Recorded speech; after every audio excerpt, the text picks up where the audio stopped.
After 30 years in power, this is how former Egyptian President Hosni Mubarak will now be remembered. The ailing 83-year-old was deposed by a public uprising last year and is now facing charges of corruption and ordering the killing of demonstrators.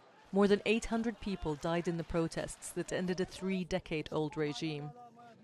Mubarak's rule began in 1981. A former Air Force pilot, he was appointed president after the previous Egyptian leader Anwar al-Sadat was assassinated by Islamist militants. Mubarak maintained ties with the Israeli government and the US on popular policies which had cost his predecessor Sadat his life. Mubarak himself has survived 10 assassination attempts.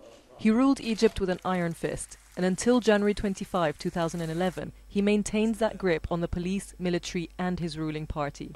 Though prescribed in the constitution, Mubarak didn't appoint a vice president until 4 days later, when he announced intelligence chief Omar Suleiman to the position. The same vice president who would announce the end of Hosni Mubarak's rule on February 11, 2011, handing over power to the country's military leaders. There was an eruption of celebration in the streets to the news. Few could have imagined that after 18 days of protest, they would succeed in toppling a dictator.